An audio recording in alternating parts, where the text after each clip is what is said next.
რატომ ცდილობენ გამუდმებით ჩვენს დაკომპლექსებას? გამოსდით? ცდილობენ. რატომ ცდილობენ? ხშირ შემთხვევაში ჩემი აზრით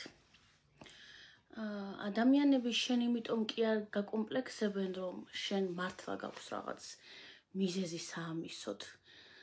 არა, ჩემი აზრით პირიქით ხდება ეს.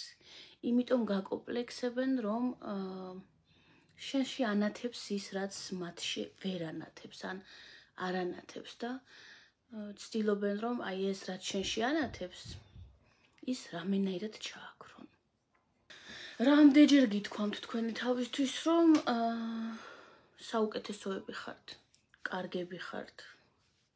რამდენჯერ გითქვამთ თქვენი თავისთვის, როცა სარკეში ჩაგიხედავთ, რომ იქნებ მართლა ესეთი ვარ, იქნებ მართლა მსუქანი ვარ. ან იქნებ მართლა გამხდარი ვარ. ან იქნებ მართლა ელამი ვარ, ან იქნებ მართლა დაბალი ვარ. ან იქნებ ძალიან მაღალი ვარ. და ასე შემდეგ, ხო? ბევრნაირი მიზეზი არსებობს, რომ წამოგაძახონ, სიცილით გითხრან. ზოგმა პირდაპირ აგრესია ჩადოს და ისე გითხრას.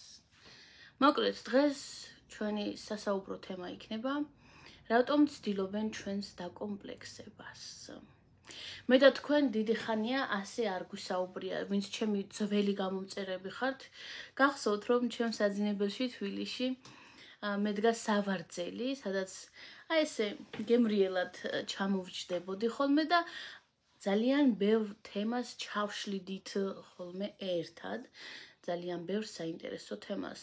ხო და ესე ვიფიქრე, რომ მოდი რატომაც არა გავაგრძელოთ ეს განხრა ზოგჯერ და ვისაუბროთ ამა თუ იმ ბევრ მნიშვნელოვან თემაზე, რომლებზეც ზოგჯერ საუბრობენ, ზოგჯერ არ საუბრობენ, ზოგს ამის ცხვენია და ასე შემდეგ. მაშინ დავიწყოთ. მოდი ვისაუბრებ ჩემს თავზე, როგორც მრჩევია ხოლმე. თქვენ ხომ იცით კარგად, რომ მე არ მერიდება პირდაპირ საუბარი არანაირ თემაზე. შეიძლება გარკვეულ თემებზე დღემდე თავს ვიკავებ, მაგრამ ვიკავებ იმიტომ, რომ სხვა ადამიანებიც არიან ამაში გარეულები და მათ მაგივრად მე ვერ ვისაუბრებ, ხო? მაგრამ ძირითადად ზოგად თემებზე ყოველთვის პირდაპირ ვსაუბრობ. და ეს თემაც ჩემთვის, ჩემს ცხოვრებაში საკმაოდ ხშირი იყო, კომპლექსები. ძალიან ხშირი იყო. განსაკუთრებით, როცა შედარებით პატარა ვიყავი, ჯერ კიდევ სანამ გავთხოვდებოდი, სანამ სკოლაში ვიყავი, მაშინ უფრო ხშირი იყო ესეთი შემთხვევები. მახსოვს პირველად, რომ გავიხსენოთ ახლა ესეთი შემთხვევა, პირველად ზღვაზე ქობულეთში ვიყავი. მახსოვს, რომ ეგრეთ წოდებულია ეს ზღვის კუპალნიკი ბრჭყალებში, საცურაო კოსტუმი, ესე ვთქვათ, ხო? ვერ მოვირგე. იმიტომ კი არა, რომ ჩემი ზომა არ იყო. არა, როგორ არ იყო? მაშინაც ასეთი პუტკუნა არ ვიყავი ყოველთვის ბავშვობიდან. არასდროს არ ყოფილი ვარ გამხდარი ბავშვი.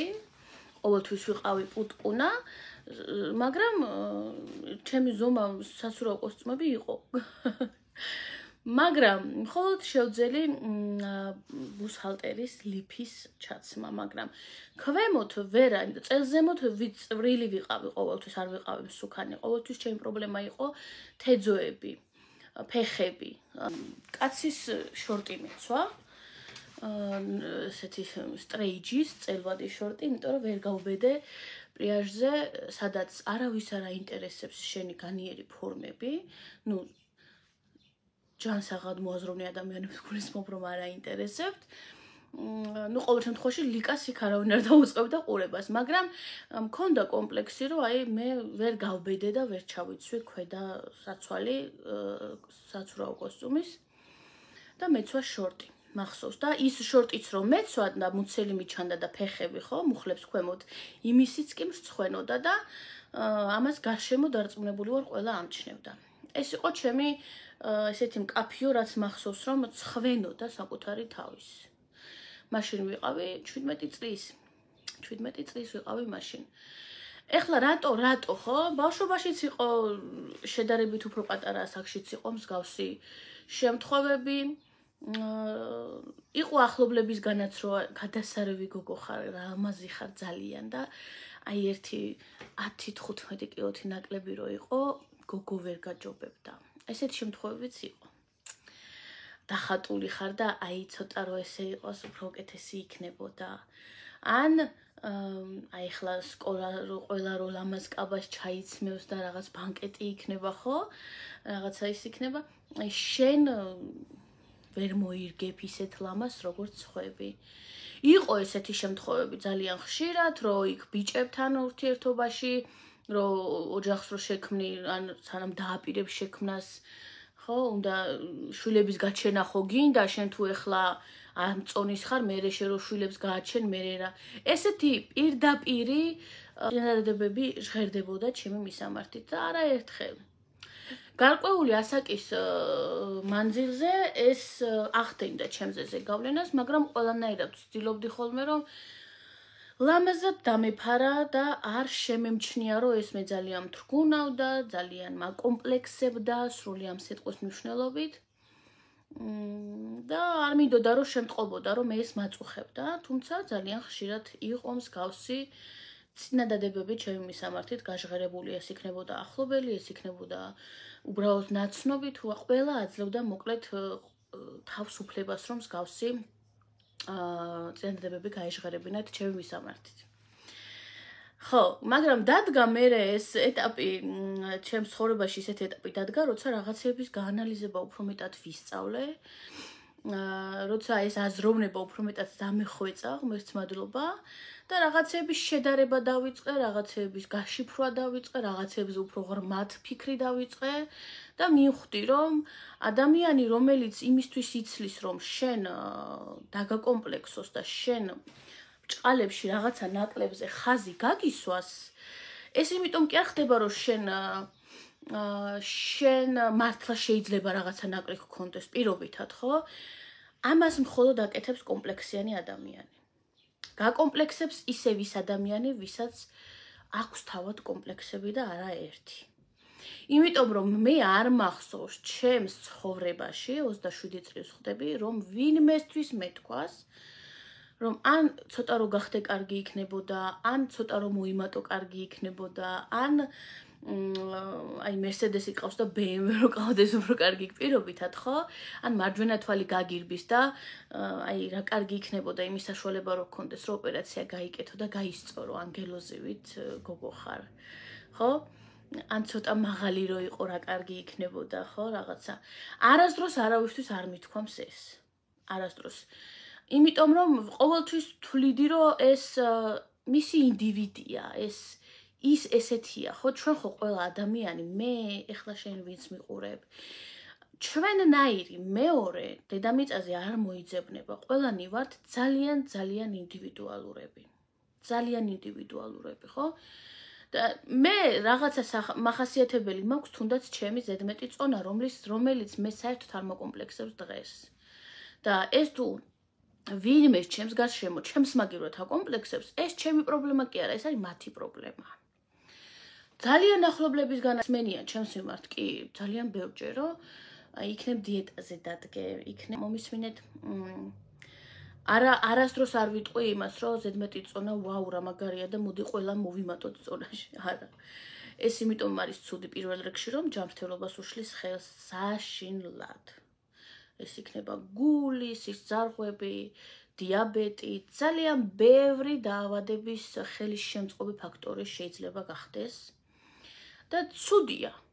ჯანმრთელობისთვის ძალიან ცუდია. გარეგნობა არის მე-1000 ხარისხოვანი.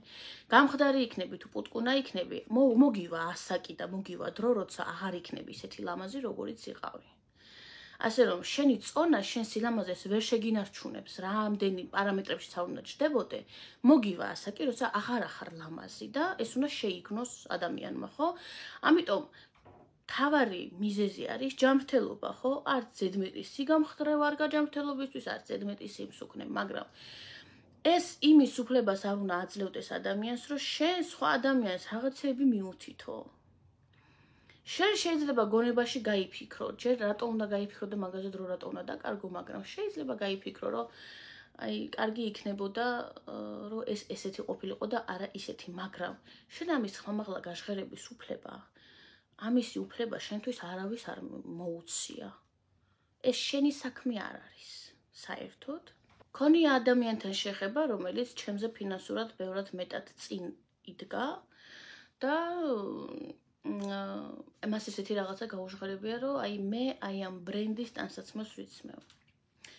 მარტო ვიზუალზე არ მინდა რომ გავაკეთო აქცენტი, იმიტომ რომ კომპლექსი ძალიან ბევრნაირი არსებობს, ხო? და ერთ-ერთი ასეთიც ყოფილა, რომ მე აი ამ ბრენდს ვიცმევ, მე აი იმ ბრენდს ვიცმევ, მე სიმართლე გითხრათ, ძალიან ბევრ ბრენდში ვერც კი ვერ ყვევი. ვერც კი ვერ ყვევი და არც კი გამიგია, იმიტომ რომ ჩემს ცხოვრებაში ჯერჯერობით შეხება არ მქონია ამა თუ იმ ბრენდთან. და ეს H&M იქნება, Zara იქნება, Nike, Adidas თუ Louis Vuitton თუ ასე შემდეგ, ხო? ესენი უბრალოდ გამიგია. მაგრამ გამოშვება კოლექციები და ასე შემდეგ, რომ დამანახო რაღაცა ტანსაცმელი და რაღაცა ის, შეიძლება ვერც მივხვდე, რომ ეს იმ ბრენდის არის, იმიტომ რომ მე არ მქონია შეხება, მაგრამ ეს ხო იმის უფლებას არ უნდა გაძლევდეს შენ, რომ შენ დააკნინო ჩემი ფინანსური მდგომარეობა, ხო? მე თუ დღეს მაცვია, აი ეს ზედა, რომელიც გამოვიწერე შეინიდან და ძალიან ლამაზია, ჩემი აზრით, რომელშიც გადავიხადე $4, სულ რაღაც $4 შეინიდან გამოწერილი, მაგრამ ძალიან ლამაზია და გარეთ რო გავალ, ამას არ აწერია რომ $4 ღირდა. ან $20, ხო? არ აწერია, ჩანს უბრალოდ ვარდისფერი ბაფთებიანი ლამაზი. ზედა რომელიც ძალიან კოხტა და ლამაზია, ხო? თავარია ვისაცვია. თავარია როგორ ადამიანსაცვია, ხო? თორე რა გაცვია და რამდენ ლარიანი გაცვია და რამდენ დოლარიანი გაცვია, ამას საერთოდ არ აქვს მნიშვნელობა. რაც ამერიკაში ვარ, შეინის იქეთ და ახლა აქაურ მაღაზიებს თქვენ ვინც საქართველოდან მიყურებთ, ვერ გეტყვით, ვერ მიხვდებით ახლა რას ვამბობ, მაგრამ ყოველ შემთხვევაში ჯერჯერობით $100 ვიცმევ მთელ ტანზე. შარვალსაც, ზედასაც, თუ მოვინდომე ფეხსაცმელსაც ვიყიდით და ამით იმის თქმა მინდა, რომ ჩემი ბიუჯეტი და ფინანსები ჯერჯერობით არ მაძლევს იმის გასაქანს, რომ მე მეცვას ბრენდირებული ტანსაცმელი და მეკავოს ბრენდირებული ჩანთა და ასე შემდეგ, აქსესუარები და ასე შემდეგ. მაგრამ მე ამით თავი დახრილი არ მაქვს. ძალიან აწეული მაქვს, იმიტომ რომ მე ვამშვენებ ტანსაცმელს და არა ტანსაცმელი მე. მე ასე ვთვლი და ასე ჩავთვლი ყოველთვის. და მქონია იმ ადამიანთან ეს რომ მივხვდი, რომ მე და ის საერთო თემა ვერ გამოვნახავდით, იმიტომ რომ იყო მატერიალისტი ძალიან, რომ რაღაცა ივენთები ქონდა, რომ რაღაცა აი ასეთ ადამიანებთან ქონდა ურთიერთობა და მოკლედ ყველანაირად ხაზს უსმევდა, რომ შენ ჩემს დონემდე ჯერ არ მოსულ ხარ და კიდე როდის მოხვალ კაცმა არ იცის. აი ეს მიდგომა რომ შევამჩნიე ამ ადამიანს, ის პირველი და უკანასკნელი შეხვედრა იყო მე და მისი, დღემდე ურთიერთობა აღარ გვაქვს, იმიტომ რომ ფიზიკურად ვერ ვისაუბრებთ ჩვენ საერთო თემას, ვერასდროს ვერ გამოვნახავთ, ხო? იმიტომ რომ ძალიან მატერიალისტი ადამიანი არის. ბევრი ისეთი ადამიანიც არის, რომელსაც საშუალება არ აქვს, მაგრამ ნახულობს, იმიტომ რომ არ ჩამორჩეს ტრენდებს. და მე არ გახდეს დაბულინგების საგანი, ესე ვთქვათ, ხო? და ბევრი ვიცი ჩემს გარშემო, ვისაც ვიცი რომ საშუალება არ აქვს, მაგრამ მაინც შუაზე იხება, რომ სხვებზე ნაკლები არ გამოჩნდეს. ეს არის უბედურება, ეს არის დაავადება. ეს არის ძალიან ცუდი, ხო? მე ისი საშუალებაც მაქვს, ის მაცვია, იმას მივირთმევ, ისევ ცხოვრობ. რა თქმა უნდა, ყოველთვის იქნება ჩემზე წინ ვიღაცა, ყოველთვის ვიქნები ვიღაცაზე წინ. ანუ ეს ცხოვრებისეული კანონია და რაც არ უნდა მაგრები ვიყოთ, ან რაც არ უნდა ცუდები ვიყოთ, ყოველთვის იასებებს ჩვენზე უკეთესები და ჩვენზე უარესები, ხო? ესეა. ჩემს ასევე ნაცნობს აქ ბავშვი როცა გაუჩნდა, დაახლოებით $1000-მდე დაუჩნდა ეტლი და საწოლი ერთად. $1000-მდე. მე ჩემი შვილის საწოლში გადავიხადე $97 თვითონ საწოლის ფასი და მიტანიანად მე მგონი $102. საწოლში. და ეტლის ყიდვას ვაპირებ მეორად მაღაზიაში, ქარსითი და ეტლი რო იყოს ერთად. ვაპირებ რომ მეორად მაღაზიაში ვიყიდო და ამაზე წინა ვლოგშიც ვთქვი თქვენთან და არ მცხვენია ამის თქმის რომ მე უნდა წავიდე და მეორად მაღაზიაში უნდა ვიყიდო ბავშვისთვის ეტლი. მე შემიძლია რომ სხვანაირი სპექტაკლები დავდგა აქ, იმიტომ რომ ვიღაცას მაგარი ტიპი ვეგონო. რომ აი ამერიკაში ვარ და გითხრათ რომ აი რაღაცაში პირობითად საწოლში გადავიხადე $97 და გითხრათ რომ საწოლში გადავიხადე $500. ხო? პირობითად. ან სულ არ გითხრათ ის რომ მეორადებში მივდივარ ახლა და ეტლი უნდა ვიყიდო. ვიღაცა საქართველოში შეიძლება გონია რომ ლიკა რო ამერიკაშია, ლიკა მაგრად არის და აღარ იცის სად და რა დახარჯოს და რა იყიდოს. ასე არ არის. არ არის. და არც არავის დასანახად არ მოვიქცევი ისე არც კამერასთან და არც ცხოვრებაში რომ ვიღაცას აი ესე ეგონოს რომ ლიკა ზედ იყრის. არც ზედმეტად წუწუნი მიყვარს და არც ბაქიაობა არ მიყვარს, რაც არის, იმას ვამბობ, რომ მე არა მაქვს საშუალება, რომ ჩემშვილს ძალიან მაგარი ტყავის სახელურებიანი ეტლი ვუყიდო. ჯერჯერობით მე შემეძლია წავიდე და გადავიხადო სიტყვაზე $150 მეორადში, ვიდრე ახალში $300. პირობითად ის 300 რაც დარჩება 300-დან 150-ს რო გამოვაკლებ, ხო იმით წავალ და ტანსაცმელს ვუყიდი.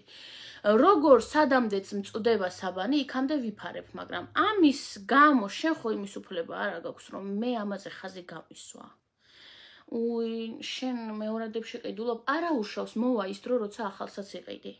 ეს არის ძალიან ცუდი ნათქვამი. ვითომ შორიდან ჟღერს რომ შენ ვითომ მანუგეშებ, მაგრამ ეს არის ძალიან ცუდი ნათქვამი. ძალიან ცუდი. ზუსტად იმას უსმევ ხაზს, რომ არა გაქვს საშუალება.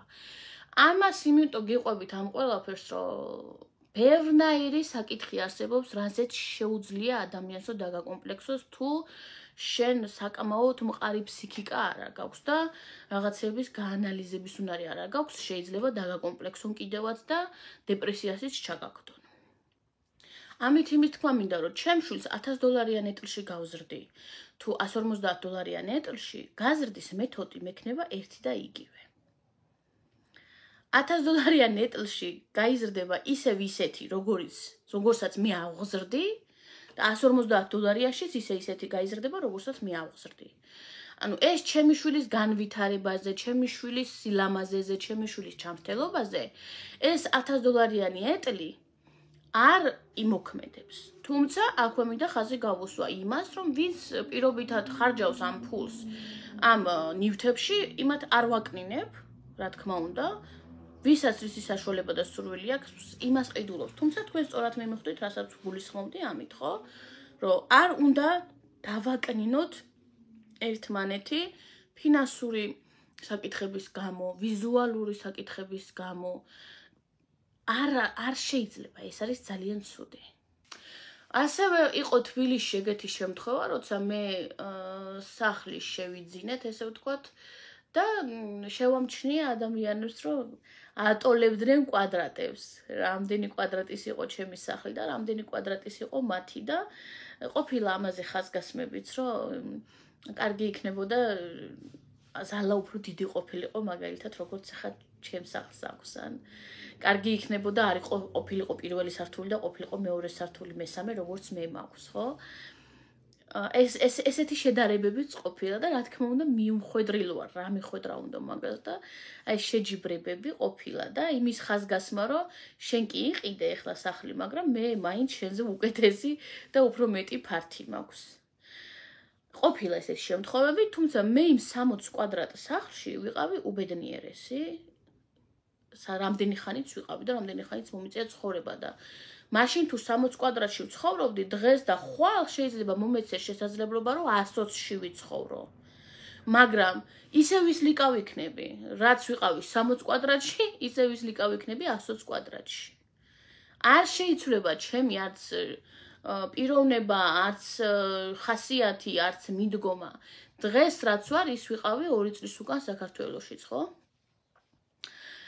ამერიკაში ვცხოვრობ. აქ დადის ჩემი შვილი ბაღში, საბუთების გაკეთებას ვცდილობ, ხვალ და ზეგ მოქალაქეობაზეც გავაკეთებ საბუთებს, თუ ყველაფერი ისე წავიდა, როგორც საჭირო იქნება, მაგრამ ეს შენ იმის უმრავლესობას არ უნდა გაძლევდეს, რომ ვიღაცეებს ზემოდან გადახედო. არ უნდა გაძლევდეს ამის უფლებას, საერთოდ არაფერი არ უნდა გაძლევდეს ამის უფლებას. ამერიკა კი არა, მალდივები და დუბაიში რო აპარტამენტი იყიდო, მაინც აი აქ არ უნდა აგენთოს რაღაცეები და აქ რაღაცეები არ უნდა აგივარდეს. ამის თქმა მინდოდა, როცა ადამიანი თავდაჯერებულია და როცა ადამიანი თავისთავად კმაყოფილია და თავის ცხოვრებით ცხოვრობს, იმას არასდროს არ აქვს იმის დრო და იმის სურვილი, რომ სხვის ცხოვრებაში ცხვირი ატაკოს. ან შენს ვიზუალზე, შენს ფინანსებზე, შენს მდგომარეობაზე რაღაცა კომპლექსები გაგიჩინოს. არასდროს არ ექნება ამის სურვილი და დრო, როცა თვითონ ადამიანი თავის ნაჭუჭში ბედნიერია და კმაყოფილია. ის ადამიანი გჭორავს, ისევ ის ადამიანი გაბულინგებს, ისევ ის ადამიანი გაკომპლექსებს თავისი ჭკუით, ვისაც თვითონ აქვს პრობლემები. ისევ ასეთი ადამიანები ცდილობენ ჩვენზე ზეგავლენის მოხდენას ცუდად და უარყოფითად. ყოველთვის გახსოვდეთ ეს. როცა არ უნდა ეცადონ თქვენს დაბულინგებას, თქვენს დაკომპლექსებას, თქვენს შევიწროვებას, ეს თქვენი პრობლემა არ არის. ეს არის მათი პრობლემა, ვინც ამას ცდილობს და ყოველთვის გახსოვდეთ ეგ. რომ თითოეული ადამიანი ჩვენ ვართ ინდივიდუალურები და განსაკუთრებულები. ყოველთვის გახსოვდეს, რომ შენ ხარ განსაკუთრებული, ამას მთელი გულით გეუბნები, შენ ხარ განსაკუთრებული და ვინც არ უნდა ეცადოს, რომ შენზე მეტად წარმოაჩინოს თავი და შენზე კაი ტიპად წარმოაჩინოს თავი და შენ გეცვა შეინი და იმას ეცვას ზარა, ეს მისი პრობლემაა, ეს არ არის შენი პრობლემა, რომ დღეს იმის საშუალება არ აქვს პირობითად, რომ ზარა იყიდო, ხო? და გაქვს როგორც მე შეინის საშუალება, ხო? ამაზე რომ ვიღაცა აქცენტს გიკეთებს, ეს არის მისი პრობლემა. ეგ ჩვენი პრობლემა არ არის. ეგ ჩემი პრობლემა არ არის. მე ჩემ ტელეფონში პირობითად, ხო? აი 14 Pro მაქვს iPhone-ი, ხო? ეხლა ვამთავრებ ივლისში ამ ტელეფონის განვადებას. 2 გადახდა მაქვს დარჩენილი და ამ ტელეფონის განვადება მაქვს დასრულებული. როცა უკვე წერ 17 გამოდის. ხო? არ მქონდა იმის საშუალება, რომ პირდაპირ $1000 გადამეხადა და მეყიდა ტელეფონი და რის საშუალებაც მქონდა გავაკეთე, ვლოგებისთვის მჭირდებოდა და გამოვიტანე განვადებით, რომელსაც 2 წელია უკვე ვიხდით. 2 წელია ტელეფონის განვადებას ვიხდით, როცა ვიღაცა შეეძლო და ძალიან ბევრს აქ რომ შესულიყო პირდაპირ ეყიდა $1000, გადაეხადა და თავიდანვე ყოფილიყო მისი ბოლომდე, ხო, ეს ტელეფონი. მე 2 წელი დამჭირდა იმისთვის, რომ ამ ტელეფონის განვადება გადამეხადა, მაგრამ ეს არ მცხვენია. ეს არ მცხვენია საერთოდ, რატო უნდა მცხვენოდეს? მე ამ ტელეფონის განვადებები რო გადამეხადა, სანამ ჩემი ქმარი წესი არა დამუშავდებოდა, დალაგებებზე დავდიოდი ებრაელებთან, რომ მომეგროვებინა ის ფული და შემეტანა ტელეფონი და დამეფარა განვადება. ის ყოველთვიური. ხან როგორ ვაკოწიწებდით, ხან როგორ ვაკოწიწებდით, გადავიხადეთ და აი 2 თვე დამჭა და გადავიხადე. 2 წელი დამჭირდა იმისთვის, რომ ტელეფონი ბოლომდე შემესყიდა და შემეძინა. იმიტომ რომ არ მქონდა მთლიანად ამის საშუალება. მაგრამ ეს ამან უნდა მაგრძნობინოს თავი ვიღაცაზე ნაკლებად, ვინც შევიდა და მაღაზიაში იყიდა ერთიანად გადაიხადა თანხა. მე უნდა ვიგრძნო თავი უარესად ამით, რომ ვა, ის ჩემზე დიწინ არის, ან ის ჩემზე რაღაცით მეტია. არაფრით არ არის ჩემზე მეტი საერთოდ ის ადამიანი. ადამიანურად, ფინანსურად შეიძლება ჩემზე წინ იყოს.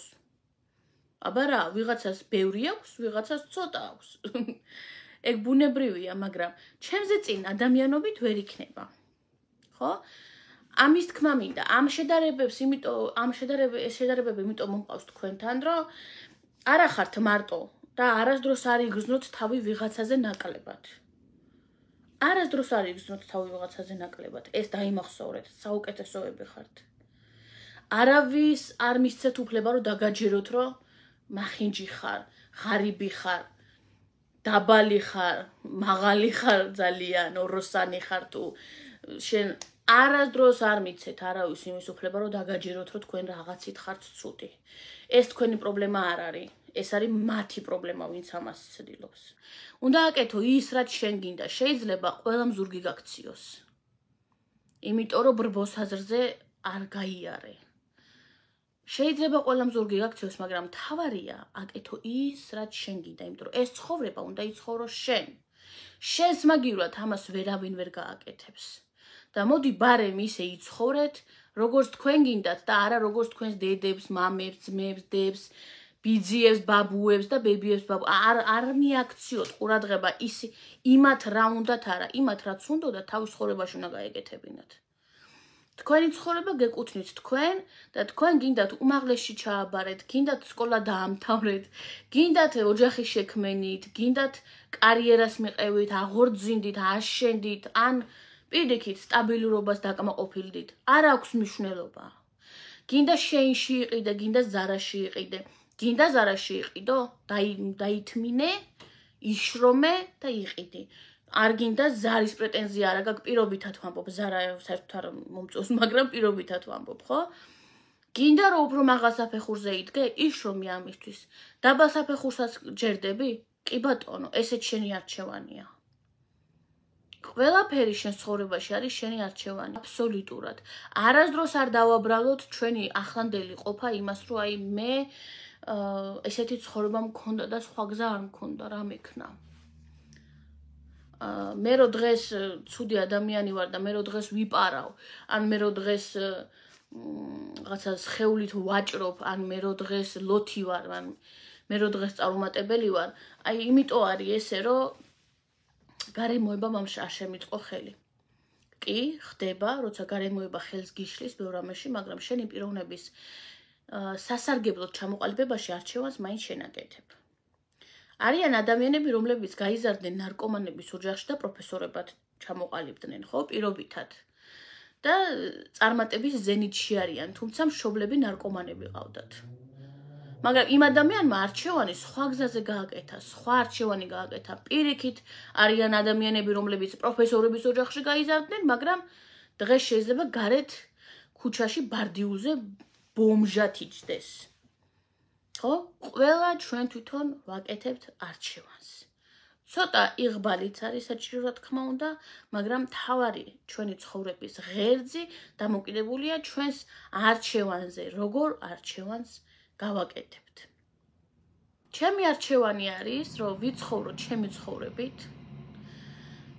ჩემი გადაწყვეტილებებით, შეიძლება მე ცუდი გადაწყვეტილება მივიღო ზოგჯერ, რაღაცებში წავაგო, რაღაცებში მოვიგო, მაგრამ ჩემი გადაწყვეტილებით მოხდეს ეს და არა ვიღაცეების.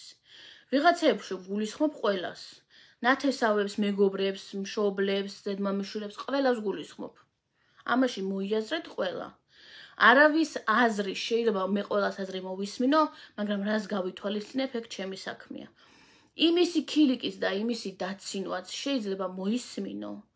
შეიძლება ბევრი გაიხე შუაზე ეცადოს, რომ შენ თვით შეფასება დაგიქვეითოს, მაგრამ შენ არ უნდა მოусმინო, შენ არ უნდა აყვე მის მცდელობებს. აი მაშინ არის ის ყველაზე ცუდ დღეში, როცა ხვდება, რომ შენთან აზრი არა აქვს და შენ მაინც გწამს შენი თავის, მაინც გჯერა შენი თავის, 20 კილოთი მეტი ხარ თუ ცალი-თვალი ცაში გაგირბის თუ სათვალე გიკეთია თუ საერთოდ ვერ ხედავ თუ საერთოდ არ გესმის პირობითად, ხო?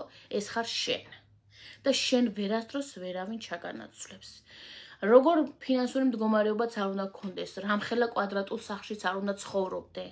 ყველა რაღაციდან იწყებს აბსოლუტურად და იშრომე, გჯეროდეს საკუთარი თავის, შეიძლება მწვერვალებს ვერ მიაღწიო, მაგრამ ის რაც გაგაჩნდეს, ის რაც შენი იყოს შენი და არავის ჩაჯიბებული, არავის ნაყიდი, არავის მიღწეული, არავისი დაბრალებული, ესე ვთქვათ, ხო?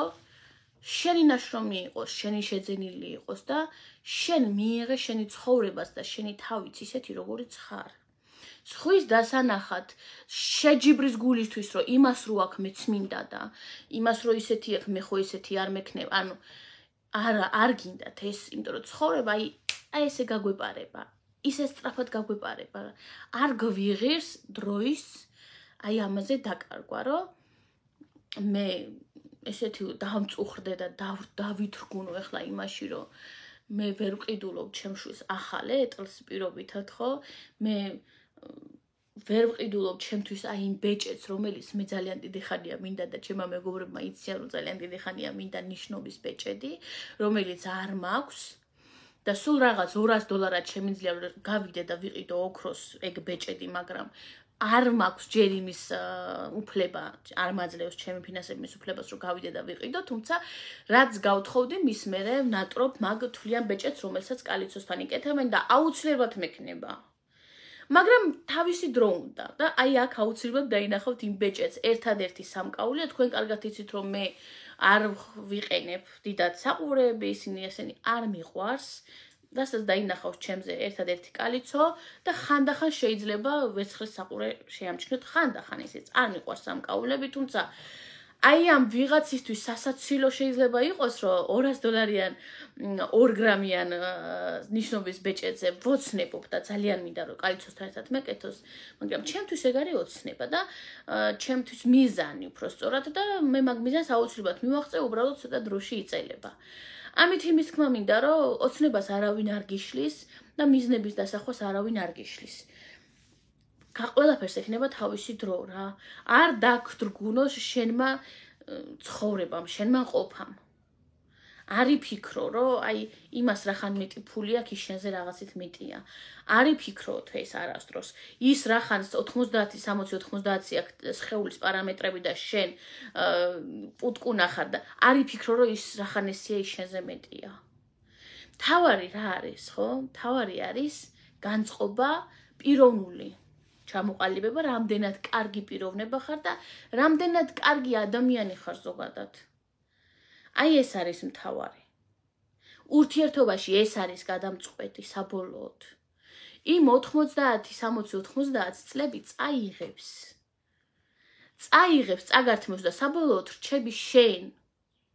შენ ვინც იყავი ის რჩები. სულ კარგ სხეულზე ვერ იქნები, წაგართმევს დრო, მაგრამ შენ ვინც ხარ, ის დარჩები შენი მთელი ცხოვრების მანძილზე, იმ ბოლო წუთამდე, იმ ბოლო წამამდე. ასე რომ ბედნიერები ვიყოთ იმითი, რაც გვაქვს, ვინც გვყავს. და თუ გარშემო ადამიანები იმიტომ ყავს, რომ აფერისტობ ვიღაცასთან, იმიტომ რომ კაი სასტავში იმიტომ იშთები, რომ შენც კაი ტიპი გამოჩნდე და ეს გჭირდება. არ გინდათ ეგეთი ადამიანები გვერდით. ჯობია სულ მარტო იყოთ. ეგეთ ადამიანებს ჯობია რომ სულ მარტო იყოთ. მთლიანად შეჯამება მინდოდა აი ამაზე, რომ ვერავინ ვერ უნდა ეცადოს შენ დაკომპლექსებას და შენი თავდაჯერებულობის დაქვეითებას. არ მისცეთ არავის ამის უფლება, რომ ვინმე თქვენზე ზეგავლენა მოახდინოს. მე ვარ პუტკუნა, კი ბატონო.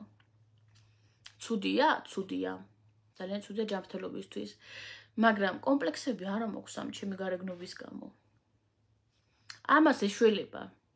ადამიანი მოიმატებს და დაიკლებს, მაგრამ იმ ადამიანებს არაფერი არ ეშველებათ, ვისაც ეს პრობლემათ მიაჩნია, ჩემს მაგივრად. სამწუხაროდ მაგათ არაფერი არ ეშველებათ, თორე წონა წავა და მოვა, ფული წავა და მოვა, ხო? მაგრამ აი ეს აზროვნება ასად არ წავა და თუ გააქვს და თუ ხარ ესეთი, ბოლომდე ესეთი იქნები. თავარი არ იყო. მოკლედ. კიდევ ერთხელ გეტყვით, რომ იყავით ბედნიერები იმითი, რაც გაქვთ, ვინც გყავთ და არასდროს არავინ არ მოახდინოს თქვენზე ზეგავლენა რა. გიყვარდეთ, მართლა გიყვარდეთ თქვენი თავი, ისეთები როგორებიც ხართ და თუ თქვენ თვითონ გინდათ რამის შეცვლა და ეს შეცვალეთ, მაგრამ არა იმიტომ, რომ ვიღაცა მესამე პირს უნდა. ამიტომ არა. თუ თქვენ გინდათ შეცვალეთ, იქნება ფინანსური მდგომარეობა, ვიზუალური მდგომარეობა, თქვენი სახლი, თქვენი მანქანა, თქვენი ხასიათი, თქვენი თმისფერი. ეს თუ შეცვალეთ, იმიტომ რომ ეს თქვენ გინდათ. არ იცხოვროთ ისე, როგორც ხვებს უნდათ. და კიდევ ერთხელ ვიმეორებ, ხვებში ვიგულისხმობ ყველას, ვინც თქვენ გარშემოა. არ იცხოვროთ ისე, როგორც ხვებს უნდათ, ისე იცხოვრეთ, როგორც თქვენ გინდათ. იმიტომ რომ ამ ცხოვრებას აღარ გაიმეორებთ. ერთხელ გაქვთ ეს შანსი. და მოდი ისე ვიცხოვროთ, როგორც ჩვენ გვინდა, ხო? ეს ჩვენი ერთი სიცოცხლე. დაგემშვიდობებით ახლა.